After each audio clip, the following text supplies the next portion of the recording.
Opština Nova Varoš dobila je vrijednu donaciju u borbi protiv koronavirusa. Donacija u vidu maski i sredstava za dezinfekciju stigla je od Tursko-srpskog poslovnog saveta i po njihovoj želji dodeljena je školama i predškolskoj ustanovi.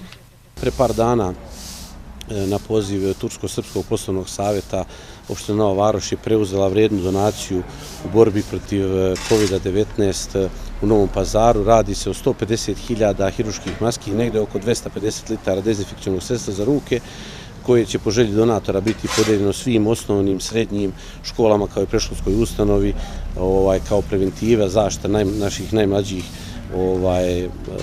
da kažem, građana, odnosno đaka i predškolaca u borbi protiv COVID. Koristim ovu priliku da se zahvalim Tursko-srpskom poslovnom savetu koji je prepoznao potrebe opštine Nova Varoš i uvažio ih, te ovakvu jednu vrednu donaciju dodelio da podelimo našim najmlađim sugrađanima. Ova vredna donacija mnogo će značiti našim obrazovnim ustanovama, jer to je ono što je trenutno najvažnije u cilju očuvanja zdravlja naših najmlađih sugrađana.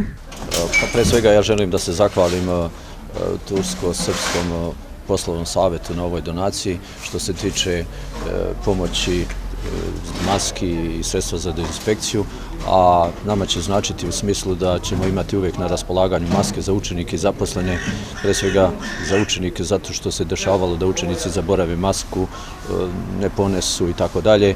Ovaj put ćemo to držati pod kontrolom i imat ćemo uvijek na lageru maski, tako da svaki put će imati maske za vreme nastave. Znači ovo će nam bukvalno doći kao neka rezerva? Pa otprilike tako, mi se u stvari radujemo da prođe korona i da toga više ne bude i da ne nosimo uopšte maske i deca jedva čekaju da to tako bude, ali ako bude bilo potrebe, onda u svakom slučaju to će nam služiti kao rezerva i eto tako. Donacija koja je stigla od Tursko-srpskog poslovnog saveta raspodeljena je 15. septembra obrazovnim ustanovama u Novoj Varoši.